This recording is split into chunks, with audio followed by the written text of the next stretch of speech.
My name is Kara Cleveland, and I'm the supervisor of the Indiana State Library's Professional Development Office. I will be the host and question moderator for today's webinar, Creating a Coaching Culture, presented by Michelle Merritt, trainer for Allen County Public Library. I want to address a few housekeeping items before we start. If you are having sound issues during the webinar, please see the sound issues box just below the chat box on the left-hand side of your screen.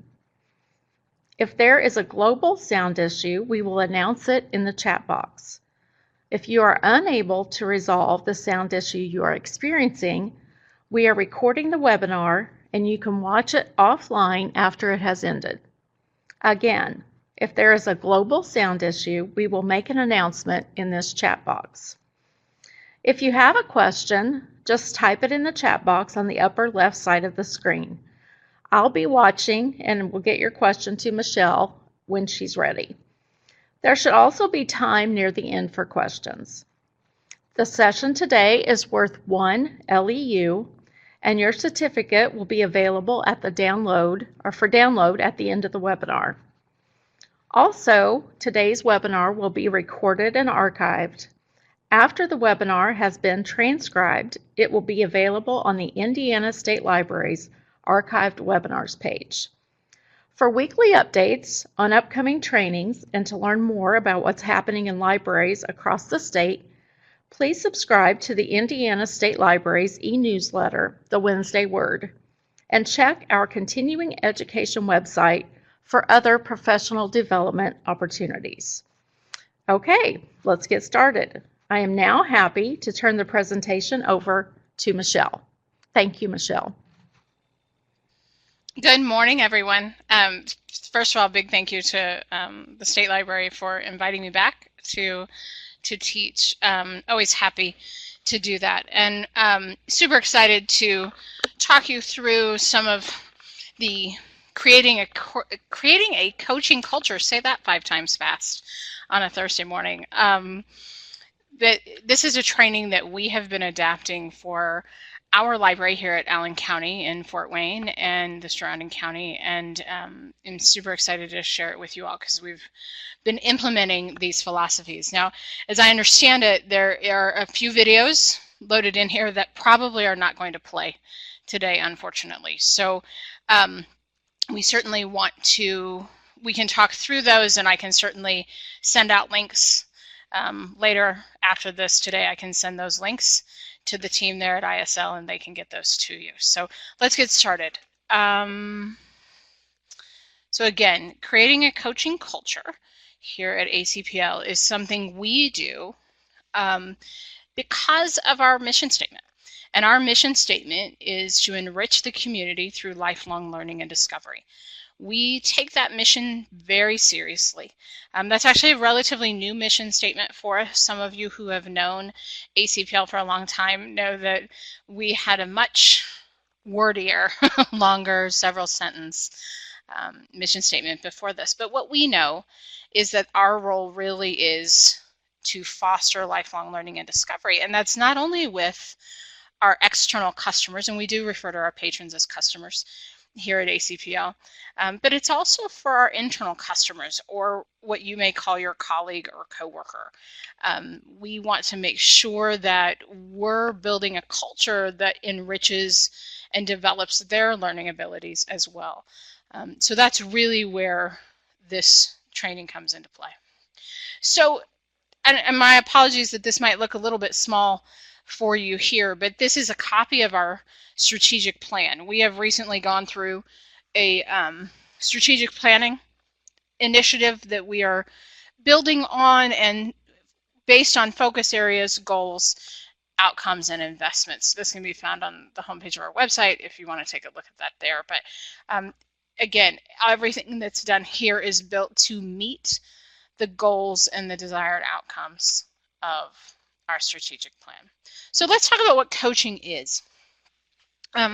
You know, you can read this here for yourself, but it is a form of development where a person called a coach supports a learner or supports a client in achieving a personal and professional goal. So, oftentimes when we think of coaching, we think of sports, but that's only one form of coaching. That it doesn't have to be someone standing there with a whistle, although again, that's sort of a default image for us. This is really about someone who is helping you meet your goals, or you helping someone else meet their goals, personally or professionally, through providing training, providing guidance, providing professional development, providing resources, making sure there are great tools.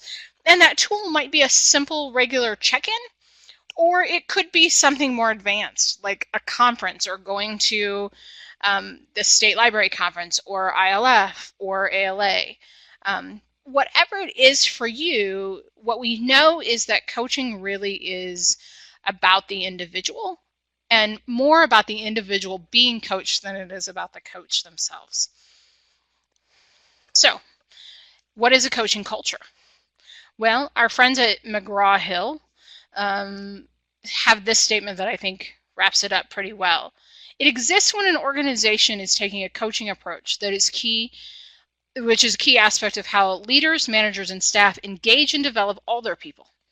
They engage their stakeholders in ways that create increased individual, team, and organizational performance. So a coaching culture starts when everyone is focused on coaching. Not just the person at the top, not just the frontline public service person, but everyone. Everyone is focused on taking a perspective of education and development to help people reach their goals. And ultimately, what we know is that when individuals reach their goals, our teams reach their goals, and our organizations reach their goals. So, why do we need a coaching culture? We here at ACPL are becoming a Gallup Strengths culture. We are embedding a lot of the Gallup Strengths Finder assessment principles to our work here, and I can certainly talk to you about that at a different time. But so we've quoted a lot of stats from Gallup. We love Gallup. They're the good data science people, and they give us a lot of feedback about engagement and coaching culture. So a couple things that I think are important to note here. Only 33% or a third of American employees feel like they're engaged at work. What we know is that engaged employees are active employees, they're productive employees, they're employees who care about not only their external customer, but the internal customer as well. They're the people that are easy to work with. But we also know that 16% of Americans are actively disengaged, and I was surprised by that number. I thought that number would be higher. As more and more Americans work two jobs and are oftentimes in situations where they're underemployed, I would assume that that number is actually maybe even a little bit higher. We know that 51% of employees are simply not engaged. They're not disengaged either, but they're not necessarily engaged. They're just sort of there drawing a paycheck.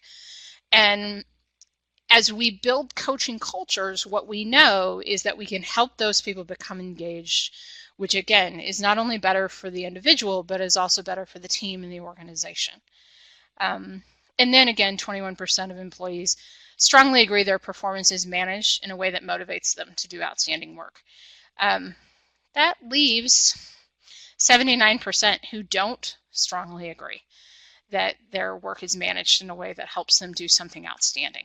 So keep that in mind, that only about 20%, about a fifth of your team, likely feels as though you're helping them do outstanding work. Okay. So the workplace is changing. Most workers, many of whom are millennials, and we love to blame lots of things on millennials, and probably in a way that's unfair.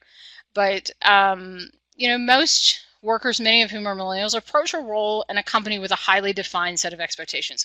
Today's workplace really is not just about the employer, it's about what the individual employee is expecting from their team. They want a work that's meaningful and purposeful. That's easy for us at libraries to communicate.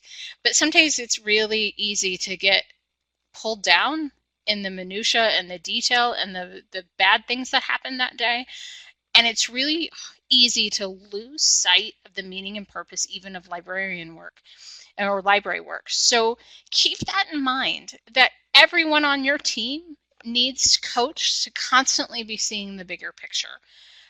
They want to use their talents and strengths to do what they do best every day. Again, we are working to develop and identify everyone's innate talents and start to help people learn how to use their strengths moving forward. So that's something I would encourage you to talk about.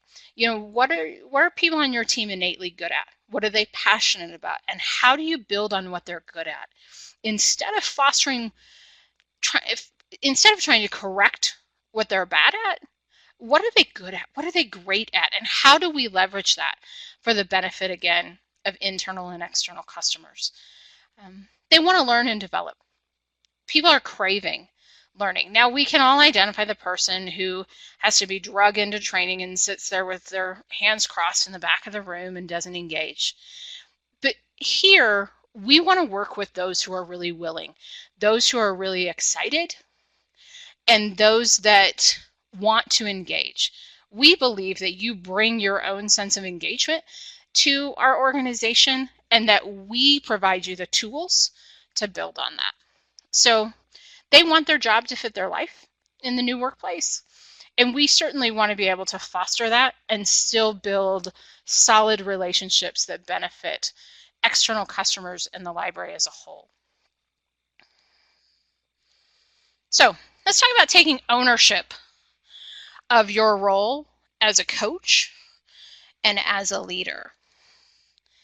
I think there are some great ways to do that. One of the things that I think is critical in understanding your role as a leader is to actually own that you're a leader. And a leader doesn't have to have a job title. A leader doesn't have to be a manager of something, a vice president or a director or a library director of something, executive director. You can take ownership of your role as a leader and a coach no matter your position in the organization. When you embrace the fact that you can provide tools and education and training for other people. Now, most of this presentation is built around a discussion for managers and supervisors and how to approach coaching that way. But even if you're not a manager or a supervisor, there's a great opportunity for you to embrace leadership from within a team and provide opportunity from within your team. Okay. So you got to own it. This, unfortunately, is one of the videos that isn't going to embed. But so I'm gonna go back to the prior slide just so you're not looking at a black screen. We not only are embracing Gallup in a strengths-based culture, we have also begun embracing Cy Wakeman's no ego, drama-free workplace philosophies. So we've combined those two philosophies to really build this coaching culture that we are beginning to embark on here at ACPL. And if you have not had a chance to read Cy Wakeman, I encourage you to do so. She has a couple great books out, but one that we're particularly fond of is No Ego. And Cy Wakeman talks about the role of leadership to eliminate drama. That in her research, and you can read up again more on her research, but what she has come to realize in her research is that the average company spends about 2.5 hours a day. The average person spends about 2.5 hours a day in drama. That's a lot. Think about all the venting, all of the gossiping, all the unnecessary drama that happens in your day. And what we are encouraging our team to embrace when they embrace their role as a leader is that their job is to eliminate drama. Their job is to step back and not participate in the drama and encourage people to really embrace a drama-free workplace. We're doing away with venting. Here at ACPL, we are no longer an organization that comes in and says, oh, I just need to vent. Instead, we talk about what we can do, how we can solve problems, how we can self-reflect to get to the root of an issue, and how we identify what is real and what is the drama that we're allowing ourselves to believe. So again, that's all part of taking ownership in our organization for roles as leaders and coaches, whether that is by title or from your position within a team. Okay. So let's talk about connecting with your people. I think it's critical that you have a regular check-in with your people, with your staff, and can really begin to understand and encourage them in a way that is beneficial for them. It is critical that we understand how each person relates and what leadership style they're looking for. That means we as leaders and as managers and supervisors have to be willing to adapt a little bit and be willing to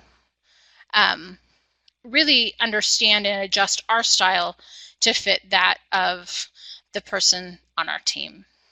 Okay, so let's talk about where to begin. So we really want to make sure that we begin on the person's first day. So oftentimes, depending on the size of your organization, HR or someone designated to greet that person for the day may be the only person they see throughout their first day. Once the offer is made, you may not have much contact with that employee until they begin. But we want to make sure that we're providing excellent information to our new people. We have actually changed over the course of the last couple of years how we approach new employee orientation because we want your first day with us to be a very important day. We want that day to be a day in which you know that you're valued here, that we're excited to have you, and that we are giving you all kinds of opportunities for learning. So be sure to start communicating with your person on the first day. You might even consider, reaching out to that person, dropping that person an email the week before, if they start on a Monday, the Friday before, to just say, hey, have a great weekend, and we're looking forward to seeing you on Monday. Let that person know that you and the team are excited. But from the very beginning, you also want to establish expectations that are clear, they're collaborative. I think that's a critical word there. Expectations that are clear and collaborative and aligned with the organization's goals. You know what your team's goals are, you know what your organization's goals are, but you want to have a conversation with them. This is not a manager or a supervisor handing off a piece of paper that says, in the next month, you're going to achieve X, Y, and Z. This is a leadership discussion about what they want, where you want to go, and how they think they can get there and help the organization get there. This is a collaborative conversation. And that sets the tone for your relationship moving forward with that individual. Make sure that you're continually coaching. This is not just a one-time conversation. Establish regular check-ins with people from the very beginning, whether that is his or her first day, or whether that is today you're going to leave this webinar, feel inspired to go and do that. Set some continual check-ins. They may not all be something on the calendar. Maybe it's a monthly check-in with people who report to you, but perhaps you make a note to yourself on your Outlook calendar or in your paper calendar that you are going to check in with that person, just see how that's going, how things are going for them. Drop them an email, whatever that might be. Okay. Create accountability that is fair and accurate, as well as developmental and achievement oriented. We want to make sure that everybody is accountable. We rise to the expectations set for us, and so we want to make sure that we're holding people accountable, but that we're also being fair in the goals that we're setting for them. It's okay to ask people to stretch. In fact, it's best when we encourage people to stretch a little bit and achieve more than they thought they could. But we also don't want to set people up for failure. There's a big difference between those two things. And we also want to make sure that the accountability we set helps them develop, because we are helping them achieve a little bit further, learn a little bit more, try something new, go a little beyond what they thought was possible. And we want to, again, focus on those achievements and what those end goals are. So set up your goals together. When you're collaborating on these, it's a great time to say, okay, this month, what are you going to accomplish? In 6 months, what's our long-term goal? What's our year goal? How does this play into our strategic plan as an organization? We encourage our team leaders to look to the strategic plan to make sure that the goals that they're setting for their teams and for individuals and even for themselves really meet the needs of the strategic plan. Okay, so for those of you who are more visual learners, this is the same thing we just talked about, only in a handy chart. So I encourage you, I believe the PowerPoint to this will be available later, and so I encourage you to take a look at that. So let's talk about establishing expectations in one-on-one and group sort of settings. We want to make sure that we are creating opportunities for regular interaction with each of your people. That comes in a lot of different ways, but if you are the person who doesn't work the desk, who always stays in his or her office, who doesn't interact with people because, well, I'm an introvert and I'm not comfortable doing that, then your people aren't going to feel as though you're regularly interacting with them. Get out of your office, get out of your comfort zone, step up into your role as a coach and into your role as a leader, and start to interact with your team. And that can be through set appointments that you not only set, but that you keep. It is critical that when we set appointments with our team members, and life happens, I get that, but when we set appointments with our team members, it's incredibly important that we keep them, because if we're continually canceling and rescheduling and allowing something else to get in the way, what we tell that team member is that they're not of value to us. They're not nearly as important as everything else that's coming at us in a day.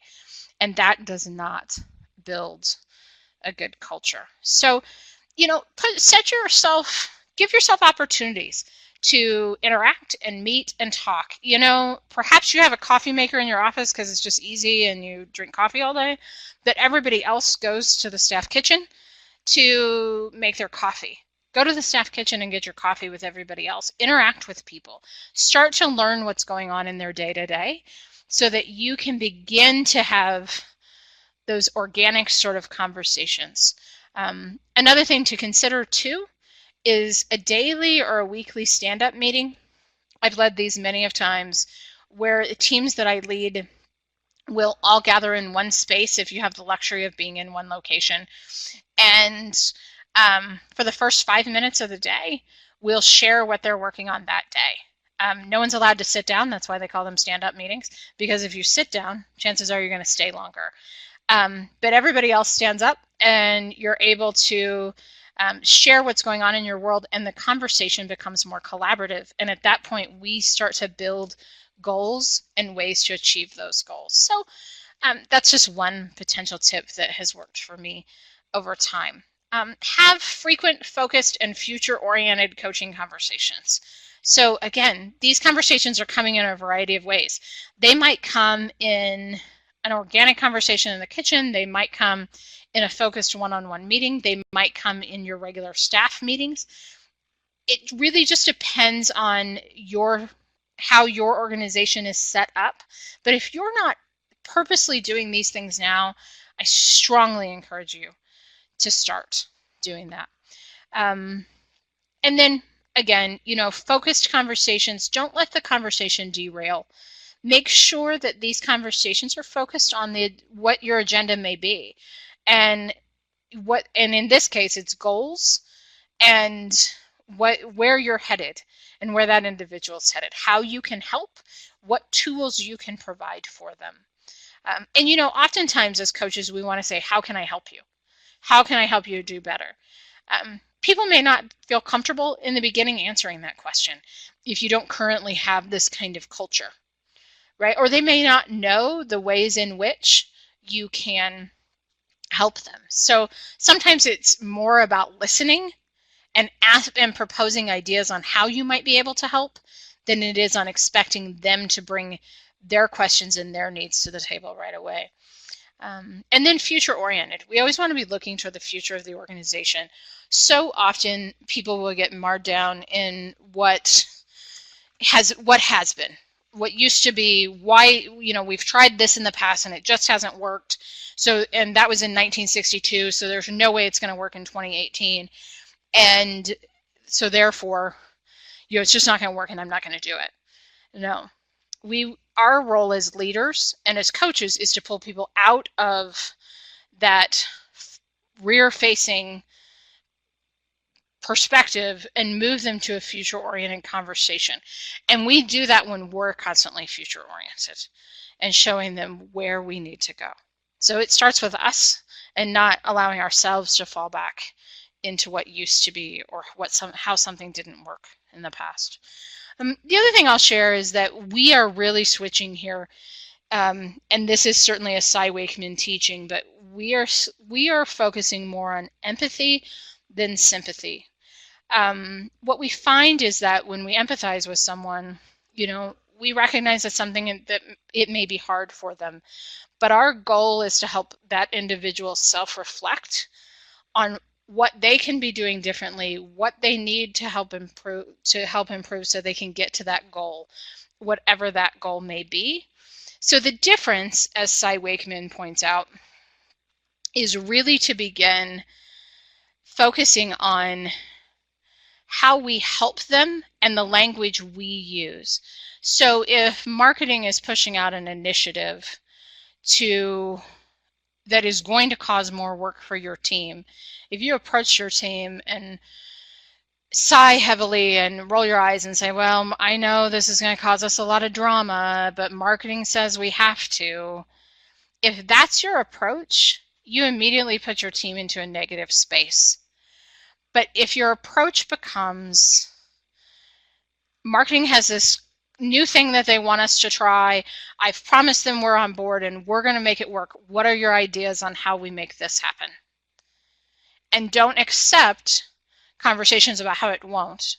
When someone goes down that path, begin to refocus them on, nope, we're going to talk about how it's going to happen, what we need to do to make it happen, not why you don't want it to happen or why it didn't work in 1968. Instead, how is it going to happen? What are we going to do differently this time? That's the difference, right? When we approach a situation with sympathy and, oh, I'm so sorry, I know this is going to be hard, then certainly that's a different thing than, I know this is a big thing, so how do we move forward to make it happen? Okay. And I just sort of summarized Cy Wakeman's video on empathy versus sympathy. And again, my apologies that we don't have the embedded videos here. Actually, if you search YouTube for Cy Wakeman, No Ego, you'll get an overview of each chapter in her book. And they're really great overviews. And most of the videos here are what was taken from that, or where that was taken from. So keep that in mind. So let's talk about setting expectations. Establish expectations for your people, but give your people a voice. Your expectations should be at this point clear, collaborative, and aligned. There should be no gray area in what you expect from someone. And that may mean asking them to repeat back to you what they're hearing from you, what they believe their goals to be, and give people a voice. It's okay if someone says, I think this is going to be really hard. Okay, great. Let's break that down. It may be hard, but how do we move forward with that? It's okay if someone says, I don't quite understand this part of it, so I don't know if I can get there. Great. Let's find the tools that we can give. Do you need one-on-one training? Are there YouTube videos that can help you understand OneNote or Outlook or whatever the tool is that you might be using, Excel, whatever the tool is you might be using? How do we help you learn so that we can achieve this goal? Help people understand why their role exists and how it aligns with the team and the library objectives. So here's the interesting thing. If you asked every team member not only why their role exists, but how it aligns with where you're headed, would they be able to answer? And I think you might be surprised by the answers. So I encourage you to start to engage each person in why they matter to this team. I mentioned earlier that we've really worked to reestablish our new employee orientation. And in doing so, every team member, whether you come in as the strategic initiatives manager on our senior staff or a part-time housekeeper here, everyone goes through the same training that is 4 full workdays long. We tour every location in the building.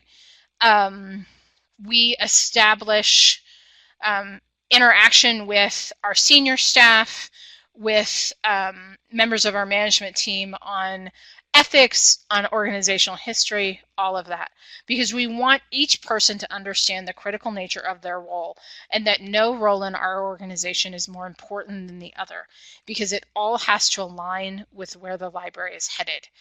And again, we're doing that in a way that's very clear, collaborative, and aligned with the library's objectives. So keep that in mind as you're building your coaching culture, that every single person in your team, every role in your organization is equally and as critically important. Because if the person who's cleaning your bathroom decides not to do their job and that gets out of hand and they aren't willing to take on the horrible job that can be cleaning up after the public, no one's going to want to come to your building.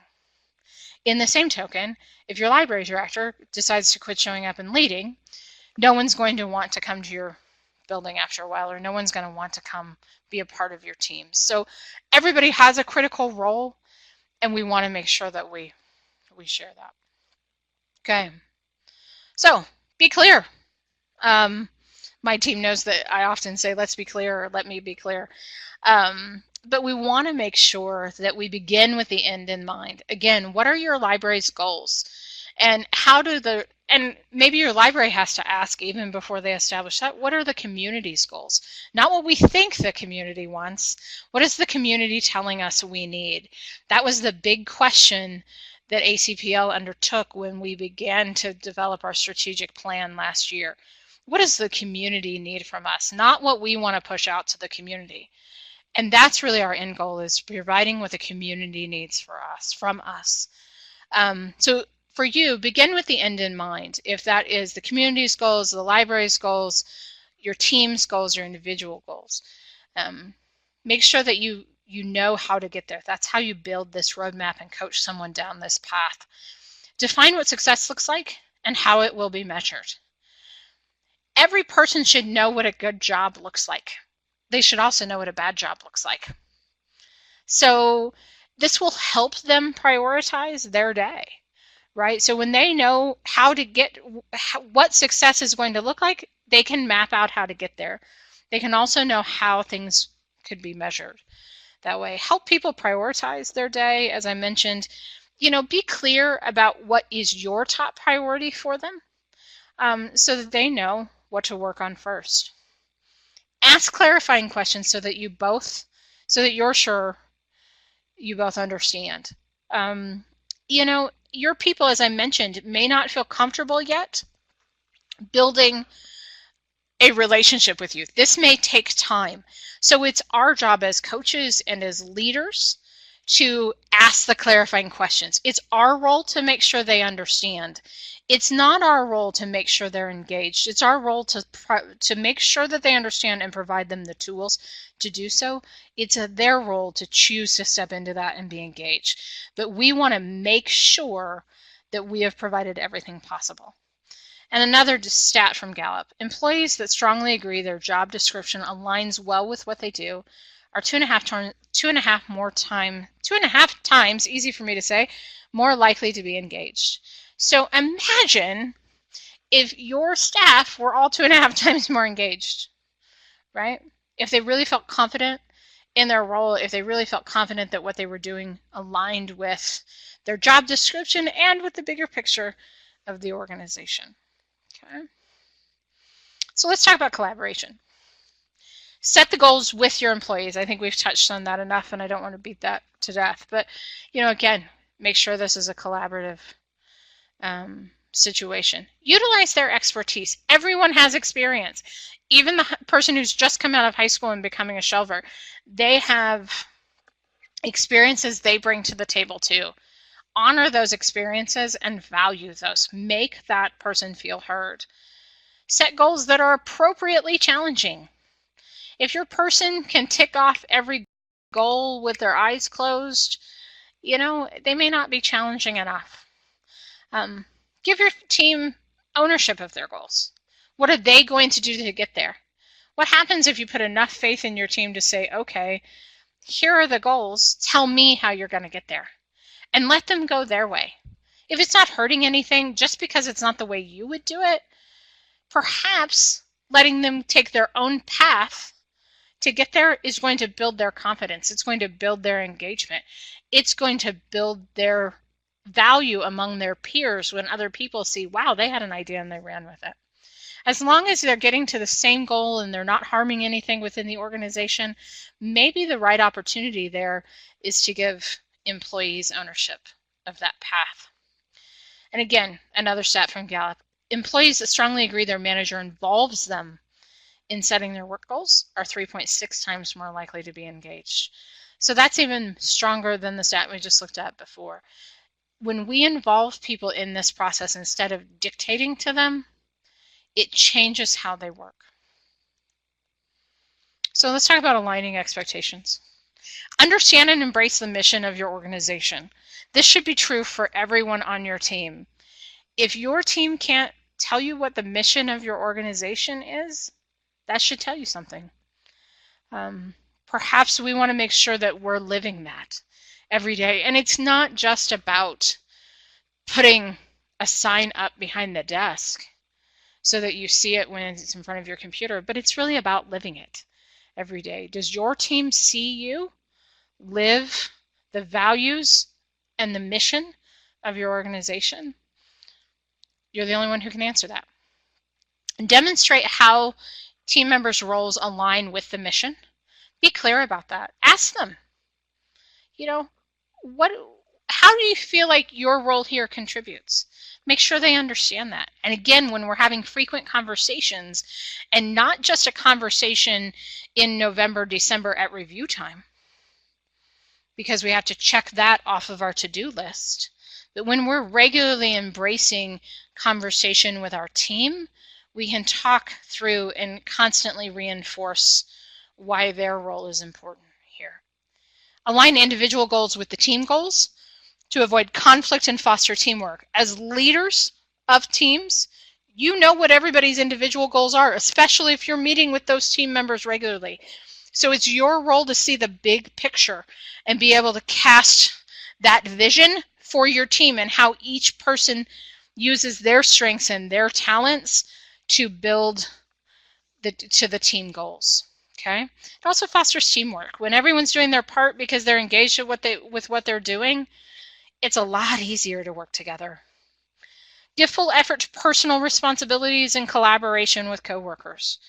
This is an opportunity for you to really demonstrate the individual's responsibility here. It is their role to step up. Again, we're not making them do anything. We're providing tools, and our expectation is that our team members will step into that opportunity that we're providing. It's the same thing that we expect that they're going to collaborate with their coworkers. If they choose not to do that after repeated coaching, that's a different conversation with HR. But in our case, from the standpoint of coaching, we are expecting the individual to step up and take responsibility. And again, employees who strongly agree that they can link their goals to the organization's purpose are 3.5 times more likely to be engaged. I can't imagine what would happen if all of our team members were 3.5 times more engaged. So let's talk about goals, examples of goals. And these are just some general ones that we came up with for our team as we built this. But increasing shelving accuracy by a certain percentage. You have someone who is struggling, you work with them to determine where the issue is and keep building on their accuracy. And at a set time period, whether that's in 2 weeks or whether that's in 30 days or 60 days, the expectation you agree on is a certain percentage of increase in accuracy. Correctly recording and reporting information in the DUDE. We use Facility DUDE for our reporting of building needs from our environmental services team, things like that. So if a light bulb is out or a door handle's broken or something like that, we record these things in a database called Facility DUDE, or what we affectionately call the DUDE.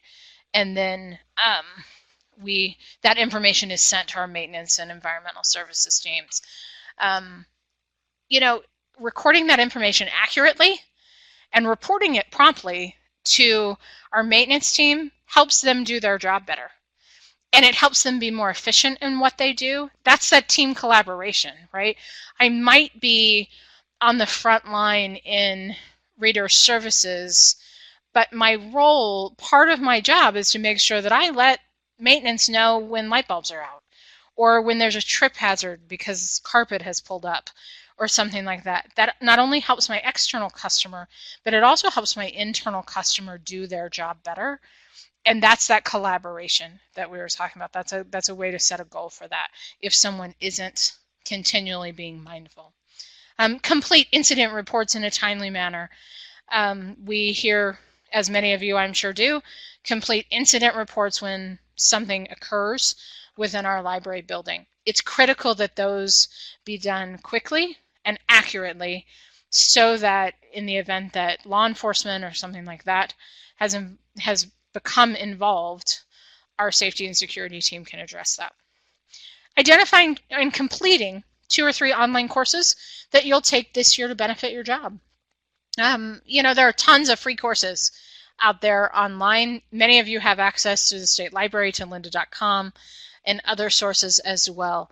Ask your team members to choose 2 or 3 online courses that they'll take that they think will benefit their role. Research those, bring them back to you, and set a goal as to when those are going to get done. And then hold them accountable to that goal. Don't stand over them and ask them weekly, hey, watch that webinar yet? For 52 weeks, that's going to get old.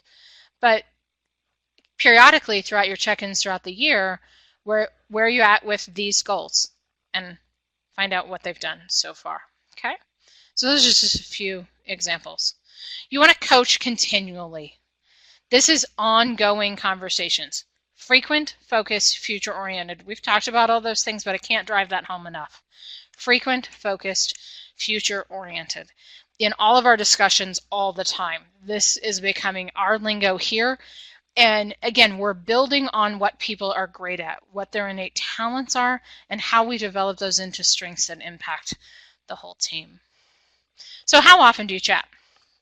The most engaged leaders interact with people every day. Notice I did not say sit down and have a formal meeting every day. I said that the most engaged people interact every day. Again, maybe that's going to the kitchen and getting coffee at the same time that other people do.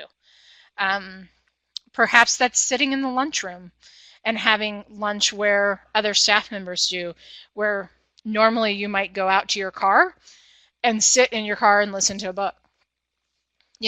This is maybe an opportunity to engage people. Find ways to interact casually that help people feel comfortable that you're around.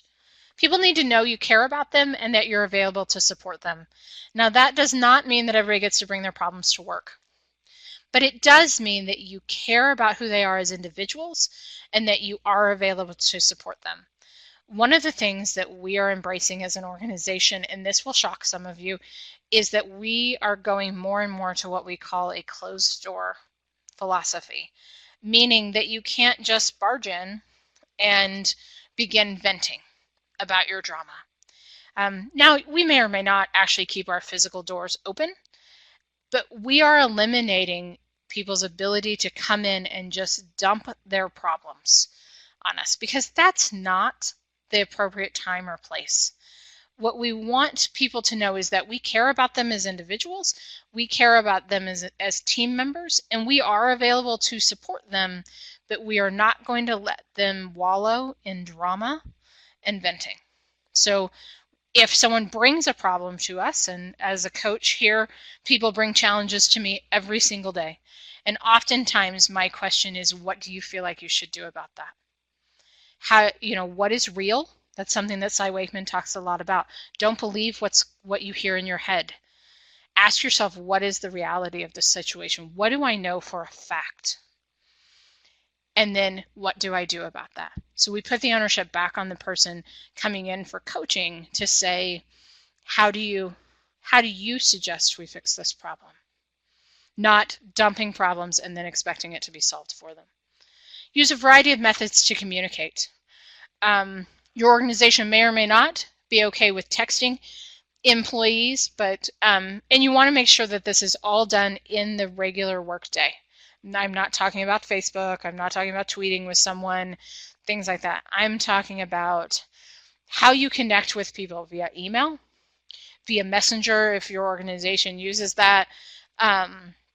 Again, drive-by conversations around the coffee maker, formal meetings, group meetings, all of those things. But remember that simple is best. Don't try to overcomplicate this. Just make yourself available and make it frequent in a variety of different ways. And provide some sort of feedback weekly to your individuals. So whether that is positive, hey, great job, because many of us get busy and forget to acknowledge the great job that someone has done, but also don't be afraid to deliver the critical feedback. Now, constructive feedback, critical feedback needs to be delivered in person.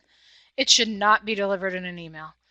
This is not something where you can fire off an email about how someone failed, because that doesn't benefit anyone. There's no nuance in text, and it's hard to determine exactly what someone means. You want to deliver feedback, especially when it's negative, face-to-face, and whenever possible, you want to deliver positive feedback face-to-face. Positive feedback might be delivered on the fly as you're at that coffee maker or at the desk with someone to say, hey, I saw you did that the other day. Thanks a bunch. It made a big impact. You may not see it, but it made a big impact. Leave it be. It doesn't have to be anything really gushy, but a thank you for something specific. The same thing with delivering feedback. You want to do that in difficult feedback. You want to deliver that in private. If it's a topic where you need to make sure someone else is with you, always do that. But you want to make sure that you're delivering that in a more private setting, and that, again, it's frequent, focused, and future-oriented, the feedback that you're delivering. So this might be a little hard for some of you to see, and I apologize about this, but this is a chart, again, from our friends at Gallup. How often do you receive feedback from your manager? Daily, down to once a year. And whether or not my manager provides meaningful feedback, whether they provide it in a way that motivates me to do outstanding work, and how they're engaged. Bottom line, the more someone provides meaningful feedback and motivation, and the more regularly they do it, the more performance we have from our team members. There's another quick slide, just talks about managers who provide daily feedback versus annual feedback. So many of us will only have a feedback kind of conversation one time a year. And we're busy, I get it, but there is nothing more important than making time for your people. That time may need to be structured, and you may need to organize a few other things in your day to make that happen. But when your people are engaged, ultimately, they'll be more successful, and your organization will run a lot smoother, and your world will get a lot better. So 6 times more likely to strongly agree that they receive meaningful feedback when it's daily as opposed to annually. Why would I want to take advice from someone who only cares to give me feedback once a year? So there we go. Keep it in focus. Be intentional and clear when assigning tasks and priorities. State the purpose and expected outcome. We've talked about that a little more. Include employees' needs, not just the task expectations. Know what they need to perform that job, what training they need, what development they need. Again, people need to know that you care about them and are available to support them. And make sure you end the conversation ensuring the next steps are understood. So this is a slide that really goes into more detail about shutting your door and parking your BMW. Again, we have done away with venting here at ACPL, and we are really stopping people who are venting. Cy Wakeman calls this parking your BMW. I'm going to call it CMW, complaining, moaning, and whining. I'll let you fill in the B word there, but she talks about preventing yourself from complaining, moaning, and whining. So kind of keep that in mind. That's a great way to remember to stop venting. So look to the future. Create a positive and encouraging dialogue about how employees can do their best work moving forward. You want to integrate feedback so that you are constantly continuing that feedback loop, and provide futuristic view. This is your role to paint a picture of the organization and give them opportunities to practice what they learned and excel in those things. Once someone has taken a training, been to a class, whatever the case may be, ask them to come back and teach the class, teach the rest of the team. Share with what they've learned, give feedback, help other people learn what they've learned. Make them the teacher and the leader at that point. Create accountability. Have progress review conversations at least twice a year, with one being the annual performance review. So those are really formal conversations. But again, those conversations should be achievement-oriented, fair and accurate, developmental, and provide room for self-reflection. Top performers don't need you to tell them what to do. They need opportunities to self-reflect and grow. Achievement-oriented feedback celebrates wins, both large and small. It builds strengths and partnerships. It utilizes strengths and motivators and partnerships to achieve wins in the future. It brings difficult feedback and opportunities for improvement. And finally, it showcases what's exceptional look like. Someone may say to you, this really stinks. This sucks, whatever this is. Maybe changing systems or an entire new process. Tell me what great looks like then, and how do we get there? When they say, well, great is using the old system, that's not where we're at. Here is where we are. So tell me what great looks like moving forward, and how are we going to get there? Give them an opportunity to define what exceptional is, what great looks like. Okay? Be fair and accurate. Measure and discuss metrics often. Nobody should have any surprises here. I will tell this story very briefly because I know we're running short on time, but I once had a conversation with an employee, not at the library, in a past life, where the person was underperforming. And he knew that he was underperforming. He had allowed some things in his personal life to get in the way of his work. And so we sat down and had a conversation, and I was very clear about what the expectations were. And I said to him at the end of that conversation, if it comes to the point that we part ways, that will not you'll never be able to say that you didn't know exactly what was expected of you. And he agreed that that was true, that he understood fully what was expected of him. Within 2 weeks, he had everything accomplished and never had the issues again. In fact, he worked for that organization a lot longer than I did, because we provided clear, concise metrics and feedback to constantly ensure he knew where the problem was and gave him the opportunity to fix it. So correct performance issues when they happen. Don't wait till the annual review. If something happens in March, an annual review isn't until November, how are you going to go back and correct that? That's not going to work. Look at the well-rounded view of the work and the value the individual brings, both in individual achievement, team collaboration, and in the value they bring to your customers. Developmental feedback.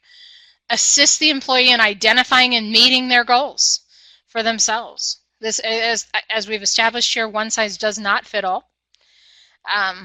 Goals can include skills training, professional development, career path. Maybe the person doesn't want to stay in your department for the rest of their lives. Great, help them achieve success. Don't take it as a personal insult. Don't think, oh, great, now that means I'm going to have to hire someone again. No, help them be a success, because when they leave you, they become your champion. So always help people find success even when they don't necessarily want to stay in the role they're in, and celebrate those achievements of those goals. So self-reflection, as we've talked about, is the first step in accountability. High performers and people who you want to become high performers need more time for self-reflection to set their own goals than they do for you to dictate to them. Here's a couple things. 5% increase in employee engagement equals a 3% increase in revenue. Now, many of you would tell me libraries aren't worried about revenue, but I think if you asked your CFO about those numbers, they might disagree. So we want to engage people use our resources more effectively. They use the community's resource in their library more effectively, and that matters when it comes to the business of what we do as a library. Accountability drives results and engagement. We've talked a lot about that today, and unfortunately the video is not here, but we will make sure that we get you the links to that. Coaching tools that we use. We utilize Microsoft here, so we use OneNote as a branch or a department to share information back and forth. You can create password protected pages there for each staff member to use. We utilize Outlook. So we set recurring coaching sessions. We can cross-reference Outlook to OneNote. We give people who need access to our calendars ability to see certain pieces of it, all of that in order to collaborate more effectively and efficiently. Excuse me, so what to do next? Schedule your first coaching sessions with all of your team members. Go back right away and get on your calendar and let your team know that this is going to happen next. Schedule time with your supervisor and or your trainer or coach, whoever that person is for you, your mentor, to be able to start getting some help for yourself. This is new for you too, and you're not going to be expected to do this on your own. So go to that person, but you have to speak up to do that. Don't take this all on yourselves. Begin preparing for those performance evaluations. That should be an ongoing thing, and that's a great thing about OneNote. We can keep adding to that. So if you're a Microsoft user, I strongly encourage you to check out OneNote. Set a schedule for your 2019 coaching sessions now. Get on everybody's calendars now so people know, and you can build your schedule around those conversations. Okay? And that is all I have today, and I have left, I think, all of 2 whole minutes for questions, but I'm happy to answer any questions you have. I'm super excited that you all hung with me for this hour to talk about coaching. So tell me what I can answer for you all. I'm seeing. Thank you, Michelle. If you have Absolutely. a question, just type it in the chat box over there for Michelle. I'm going to go ahead and put up the link for the LAU certificate. So that's here. Kristen, I saw your question about more recommendations in addition to Cy Wakeman. Cy Wakeman has 2 or 3 books out. I recommend all of them, so I would start there. But I would also research Gallup's books on coaching and strengths, depending on which ones your library has. Those sessions can be really important. If you buy, I know, the strengths book from Gallup, you can also get the code to take the Strengths Finder assessment in the back of the book too. So highly recommend those.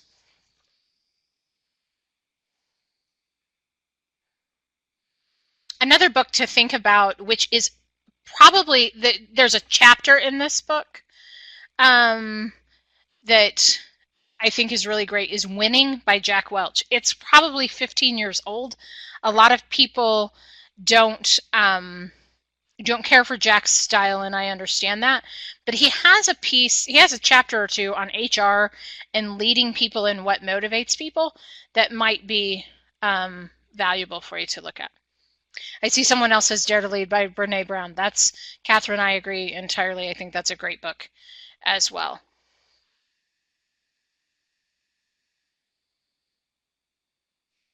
For sure. Well, it is 11, and if you have to go, that's fine. But I am going to stick around for a few minutes. and I'm sure Michelle will too. Sure. So if you have any other questions, you can ask her before we sign off.